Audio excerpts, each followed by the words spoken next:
U.S. military veterans of Igbo descent want Southeast leaders to meet Tinubu over Kanu's release. It's not all Southeast leaders that want Nnamdi Kanu to be released, so I don't know if all of them would agree to go and visit Tinubu. And they've been calling him to release him since, so why has he not been doing it? Is it until they visit him before he releases him? Now, from OK Samson Humaya, the members of the American military veterans of Igbo descent, AVID, who have been at the vanguard of demanding justice for the leader of the indigenous people of Biafra, IPOB, Nnamdi Kanu, since his rendition in June 2021, have written a public letter to all Indigo demanding they work collectively for the release of the IPOB leader. In the letter signed by Dr. Sylvester Onya and Dr. Godson Obiago, AVID President and Secretary respectively, the group said since it has become clear the courts are incapable of dispensing justice in Kanu's matter, obviously they cannot dispense justice. All of them are compromised. Igbo leaders should meet with President Bola Tinubu to resolve the issue politically and release Kanu. The letter reads in part, "It is time for all Igbo worldwide, individually and collectively, to strongly and publicly demand the immediate release of Nnamdi Kanu by President Bola Ahmed Tinubu, since it has become crystal clear that the courts are incapable of dispensing justice or upholding the rule of law in this matter. In particular, we call on all Southeast leaders in elective position at home and in Abuja, especially the 5 Southeast governors, to fulfill their several public promises and commitments to approach President Tinubu to seek the release of Nnamdi Kanu." I hope they'll be able to do that. I hope they can come together and unite and ask for that. But I hope that even when they go and ask for his release politically, they don't tell him that, oh, this is the condition we are giving you for you to be released. You must not agitate for Biafra again, because they are definitely going to give him conditions. Probably they've given that condition, and that is why he's saying, oh no, I'd rather remain in DSS custody than be released and not be able to fight for what I've been fighting for all this while. Because what's the point? Because obviously they are going to give him a condition. So let's see. For this reason, we earnestly call on the Southeast Governors Forum, SCGF, to without further delay meet with President Bola Ahmed Tinubu on this matter. Any further delay could be construed as evidence that all Southeast governors are complicit in the continued incarceration of Nnamdi Kanu. True, because some of them are happy that he is in prison.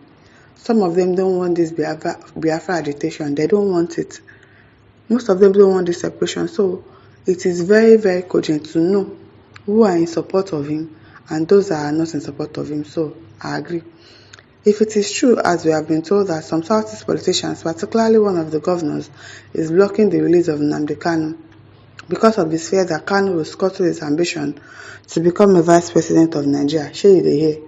Either in 2027 or beyond, we say to such politicians that a free Nnamdi Kanu will have neither the motivation nor the interest to block the ambition of any Igbo that wishes to be the vice president of Nigeria. And AVID is committed to seeing that no such interference will occur, because we know that Nnamdi Kanu is apolitical and has no interest in engaging in who becomes what in Nigeria's political landscape. In the same vein, all Southeast leader that comes in contact with the head of security agencies in Nigeria should impress on them to eschew their seeming reliance on the continued detention of Nnamdi Kanu as a subterfuge for paddling security. Vote for Southeast, which they directly benefit from.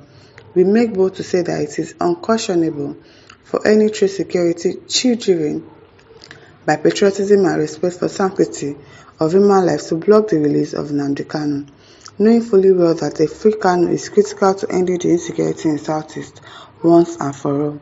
So they've been saying that if they release Nnamdi Kanu, it is going to definitely bring an end to insecurity in the Southeast. So why not just release this man? And let us see if truly it is going to bring peace and it will stop insecurity in Southeast.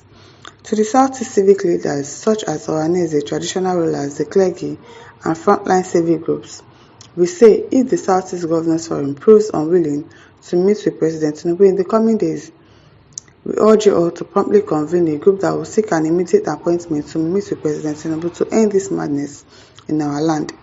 Given that Nnamdi recently lost the president of Ohanese, Chief Emmanuel Umuayam, He called on the Obi of Onitsha, the Agbogile, to convene a small group of eminent chiefs and the clergy that he will lead in meeting with President Tinubu. Harvard particularly pressed it on Governor Alex Otti of Abia State that if all others prove reluctant in meeting with President Tinubu over the matter, that he should rise to the occasion and go alone in meeting with the president. He should go alone, okay? Why should he go alone with the president for the release of Kanu, more so since he's from Abia State? The Harvard member said they were optimistic with a good political step from Igbo leaders. Kanu will be released before December 25. Kanu will be released. Okay. What about these Harvard members? Why can't they go and visit Tinubu to see him? Why can't they go and visit him to release Nnamdi Kanu? Why are they pushing it to other Southeast leaders? I'm not saying that the Southeast leaders should not go, but at least they too should volunteer to go and not say, oh, okay, if the Southeast leaders don't go, then Alex Otti should go alone because he's from Abia State. No. It is well, sha.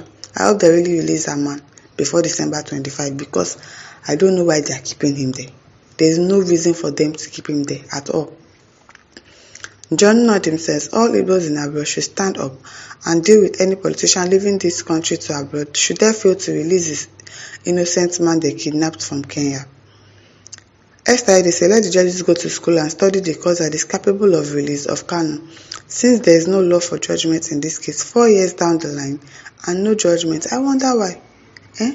Almost 4 years. And you've not been able to give a judgment on this man's case, and you kept seeing them in custody. Why? Nobolo Ibuchi says, I thank Avid for this move.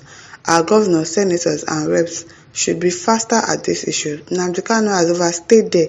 Igbos in diaspora should as well quickly reason the issue. I'm telling you, he has overstayed though. They really need to make sure that that man is released.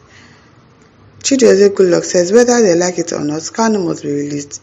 If they fail to do the needful, they will bear the brunt. What brunt? You want to cause problems again, so that they will still keep him there. There is no point to be violent. Just keep dialoguing, visit, and do all the things that Avid has said you should do.